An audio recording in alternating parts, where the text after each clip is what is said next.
Yeah, it's been an awesome hockey game. I think between the two teams right now, you're approaching 80 shots total. So, really good defensive effort on both sides. Sergei Bobrovsky's been fantastic, and it seems like Edmonton's been hammering the rock all night. They just haven't gotten it to be able to break, really. And that's a testament to Bobrovsky. On the other side, Skinner's been really good in the net as well. So, if this is a preview of the series moving forward, it's going to be really exciting to watch.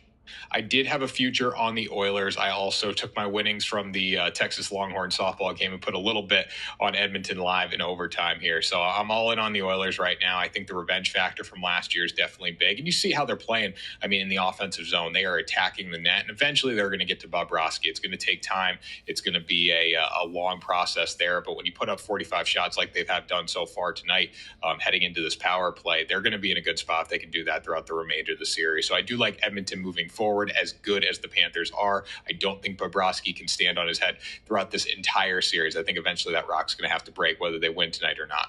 Yeah, I'm thinking Thunder in 5 or 6 games. You're getting a good plus money price on both of those. I don't think the Pacers are going to have the team to stay in this series throughout the entire matchup. If they do, they're going to win in 7 games. If you're a Thunder fan or a Thunder backer here, you're probably saying 5 to 6 games. And if it goes 6, it would be a little bit of a surprise. Bottom line with the Pacers, they have been on this magical run. They have not dominated throughout the entire playoffs. They've dominated some games, don't get me wrong, but they've also mounted these unprecedented comebacks, and you just can't do that against a team like the Thunder. I mentioned on my podcast a few weeks ago, this Oklahoma City team looks a lot like UConn from a couple years ago in college basketball. You go down 7 points, the game's totally over because they play elite defense, they make their open looks, and they continuously get to the line. I mean, it's tough watching OKC as a fan or just even a bettor in general, no matter what side you're taking. The game becomes boring because they find ways to get to the free throw line. And it's not just SGA, it's this entire team. When you're looking at Indiana, they have guys that can obviously score. Pascal Siakam, Tyrese Halliburton.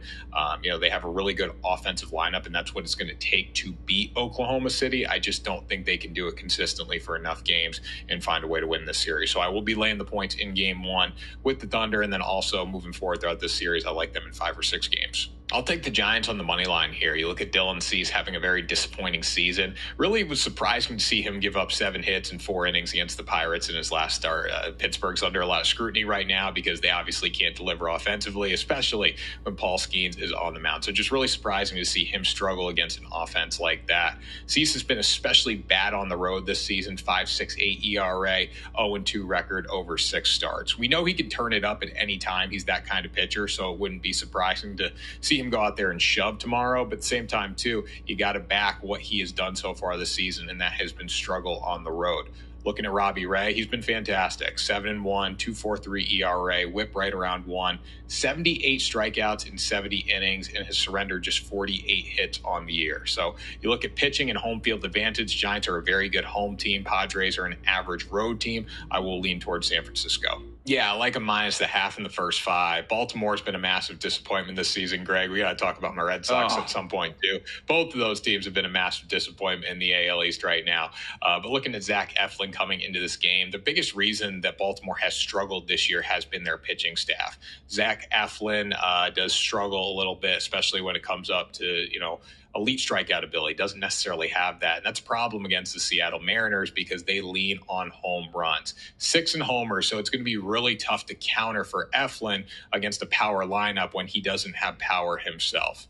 When you look at the Mariners, they also have one of the best pitchers in baseball on the mound in Brian Wu. He's 5-2, 2.8 ERA, 0.95 whip. Allowed just 58 hits in 70 innings so far this season. So looking at him here, I think he's good enough to shove this Orioles lineup early. And the Mariners definitely have the talent to add a few home runs there early as well. So I think just based on the starting pitching matchup here and the 2 offenses, I do like the Mariners to come out with a lead after the first 5. Yeah, it was 7.5 minus 120 most books earlier today. Then it was minus 130. So I do picture this one getting up to 8 in most places by tomorrow. I'm going to go with the over of 7.5. I did get this one earlier tonight.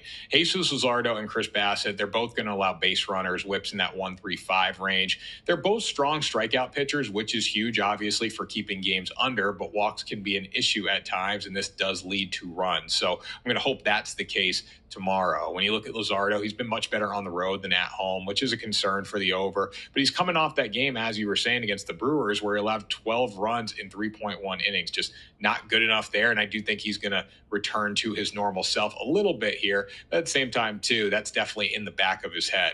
The Blue Jays have put up some big offensive numbers lately, including 39 runs in their 4-game series against the Athletics just one series ago. And the Phillies offense should be fine against Bassett, too. They're 7th in runs scored and 4th in OBP. So really like the over in this spot.